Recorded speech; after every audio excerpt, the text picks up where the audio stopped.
Bonjour et bienvenue. Je suis ravie de t'accueillir sur Exploration Soft Skills. Je suis Morgane Hansperger. Je suis une entrepreneuse créative depuis 2020. Je vais recevoir ici des invités inspirants qui tous les 15 jours vont partager leur histoire. Toi, je t'invite à faire comme mes invités, un petit pas vers de nouvelles habitudes pour un grand pas qui va développer tes soft skills. Très bonne écoute! Bonjour, aujourd'hui je voulais partager avec vous un retour d'expérience. Il y a quelques semaines, on m'a proposé de participer à un atelier d'arpentage. Alors, je ne sais pas si vous avez déjà entendu parler de l'arpentage, mais moi, c'était quelque chose que je connaissais très peu. J'en avais vaguement entendu parler à une réunion précédente dans la coopérative, mais sincèrement, j'étais très curieuse de cette histoire d'arpentage. Alors, je vais vous expliquer ce que c'est que l'arpentage. Alors, l'arpentage, c'est une méthode de lecture collective. Alors, vous allez vous dire, mais comment est-ce qu'on peut lire un livre à plusieurs ? Eh bien, justement, c'est toute la subtilité de l'arpentage. L'idée est d'avoir un ouvrage que l'on décide de travailler en arpentage. Ce livre est un livre papier qui va être en fait divisé en autant de participants qui souhaitent lire ce livre. Concrètement, on va faire comment ? On va prendre le livre et on va déchirer des parties du livre. Vous avez bien entendu, on va déchirer le livre. Pourquoi est-ce qu'on fait cet acte qui pourrait s'apparenter à un crime de déchirer un livre ? Eh bien parce que l'arpentage est issu en fait des pratiques de l'éducation populaire qui visaient en fait à favoriser l'instruction et à faire en sorte que des personnes de milieux ouvriers ou de milieux très populaires aient quand même accès à un savoir. Car en fait, ce qui va se passer pendant l'arpentage, c'est que chacun va se retrouver du coup avec son bout de livre. Moi, en tout cas, quand je l'ai vécu, j'avais une vingtaine de pages. Donc je me retrouve avec 20 pages d'un livre qui peuvent être n'importe où dans le livre. C'est-à-dire que ça peut être aussi bien les 20 premières pages du livre que 20 pages en plein milieu de l'ouvrage. En l'occurrence, chacun va partir de son côté avec son morceau de lecture. On va se donner un temps qui est raisonnable pour tout le monde pour lire sa partie. On a le droit de mettre du fluo, on a le droit d'entourer des choses, on a le droit de faire ce qu'on veut avec notre partie du livre. On va se donner une demi-heure pour lire nos 20 pages, enfin je ne sais pas. Quand tout le monde a fini de lire ces 20 pages, on se retrouve en cercle et là on commence à parler de ce qu'on a lu. Donc il y en a un qui prend la parole assez naturellement et qui commence à parler de ce qu'il a lu, de ce qu'il a compris. Et assez intuitivement, il y a quelqu'un qui va dire « Ah ben moi, j'ai quelque chose qui va en lien avec ce que tu viens de dire ». Et donc, une autre personne va peut-être continuer. Et à un autre endroit du livre, une autre personne va peut-être dire « Ah, mais moi aussi, j'ai quelque chose qui s'apparente à ça ». Et donc, on va comme ça faire le tour d'une thématique. Quand toute la thématique est explorée, il y en a un qui va dire « Moi, j'ai autre chose ». Et donc, il va parler de cette autre chose qu'il a, lui, dans le livre. Et ça va faire rebond comme ça, l'autre va dire « Ah ben moi aussi j'ai ça » ou alors moi au contraire j'ai compris le contraire et certains vont avoir des citations qu'ils vont avoir envie de lire, d'autres vont peut-être faire une présentation d'une partie et on va comme ça en fait faire circuler la parole. Ce que j'ai trouvé hyper intéressant avec cette histoire-là, c'était que moi j'avais lu finalement 20 pages de ce livre et qu'au bout d'une heure, j'avais la sensation d'avoir lu l'intégralité du livre. C'est-à-dire que si le groupe fonctionne bien, et ça c'est vrai que c'est une des contraintes de cette session d'arpentage, c'est qu'il faut que le groupe fonctionne bien, on arrive au bout de l'heure à être 10 ou 12, je ne sais pas combien on peut être, nous on était un petit peu moins que ça, on était 7 je crois, à avoir lu le livre. C'est-à-dire que le savoir est partagé. C'est-à-dire qu'on utilise l'intelligence de chacun pour compléter ce que nous, on a lu. Et c'est extrêmement intéressant parce que, du coup, on en sort vraiment avec une impression d'avoir remis ensemble les pièces d'un puzzle de façon collective.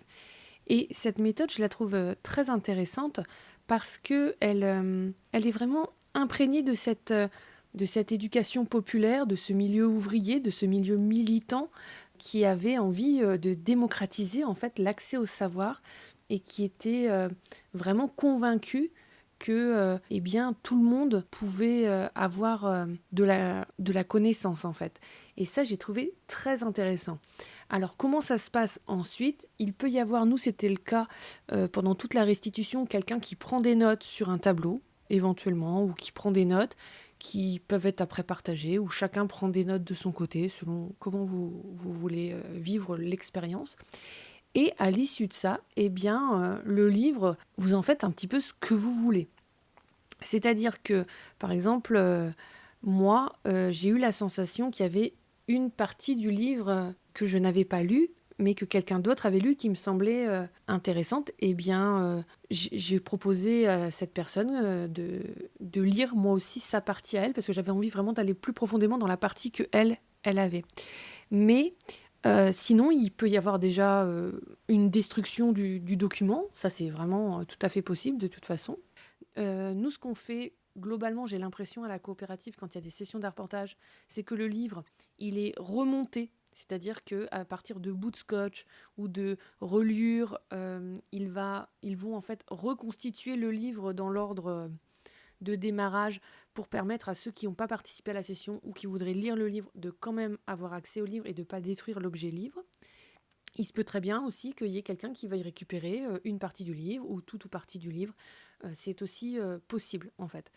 Comment ça se passe en fait pour moi après cette session? J'ai vraiment la sensation d'avoir lu le livre, vraiment, d'avoir compris l'essentiel en fait de ce que voulait faire passer l'auteur. Et ça, je trouve très intéressant. Alors, qu'est-ce qui pose un peu plus question dans cette méthodologie? Déjà, il y a cette idée de déchirer le livre. Physiquement, c'est vrai que c'est un acte qui peut être vraiment compliqué pour certaines personnes. Moi, j'ai pas de problème avec ça, parce que je pratique le livre altéré, parce que j'ai pas de sacralisation de l'objet livre, mais je sais que ça peut être vraiment déjà un premier frein.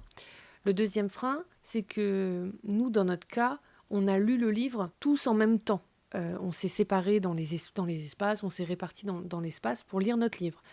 Et ça peut être une sacrée contrainte, parce que moi, c'est pas forcément à ce moment-là que j'ai envie de lire mon livre. Sinon, ça implique qu'il faut, en gros, se partager le livre à un moment et revenir dessus après. Donc ça veut dire qu'on voit le groupe 2 fois. Ou alors, ça veut dire qu'on achète plusieurs livres, ce qui, pour le coup, est un peu à contre-productif du projet de base, qui est de partager le livre. Mais moi, il y a un autre problème que j'ai par rapport à l'arpentage, c'est que moi, je lis des livres en numérique. Et pour le coup, je suis ce que j'appelle un lecteur escargot face à un livre papier. Parce que c'est pas la police que j'aime, c'est pas toujours écrit comme je voudrais, je peux pas zoomer, j'ai les pages à gérer. Enfin, moi, le livre, c'est vraiment un outil qui est très compliqué à lire pour moi, alors qu'en numérique, je suis une grande lectrice, j'adore lire les livres numériques, parce que tout est paramétré pour moi. Donc ça, c'est vraiment une contrainte pour moi de devoir lire un livre papier. Ensuite, il faut que tout le monde joue le jeu.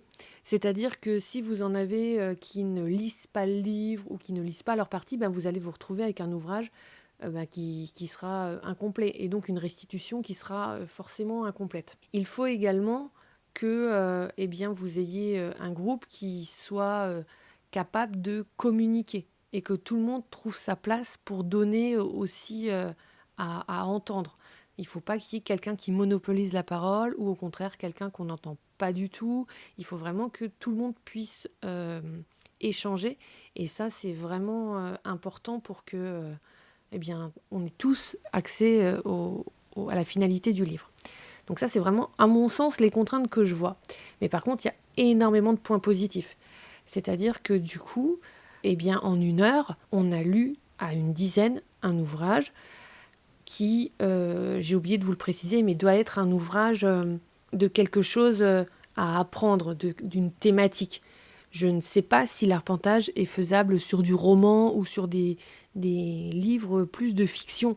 L'arpentage est vraiment fait pour des livres avec du savoir à l'intérieur, avec des choses à apprendre ou des théories qui sont développées. En tout cas, des livres qui sont en fait avec du savoir, en fait. Voilà. Les bénéfices. Nous avons, au bout d'1 heure, tous lu le livre. Nous avons pu en plus échanger sur ce que l'on a compris, mettre en lumière les idées clés du livre en groupe. Il est possible qu'on ait déjà en fait commencé à réfléchir à ce qu'on allait faire de ça, de manière individuelle ou de manière collective. C'est un moment qui est très chouette à vivre en fait, parce que ça peut paraître complètement fou de se dire j'ai lu 20 pages du livre et je vais être capable de comprendre ce qui se dit dedans, mais franchement, si le livre est bien écrit, eh bien ça marche en fait. C'est assez fou, mais même si on n'a pas l'entièreté du sujet, eh bien quand les autres vont raconter, on va pouvoir recoller les pièces qui nous manquaient à notre propre lecture. Et ça, c'est assez bluffant comment ça fonctionne bien.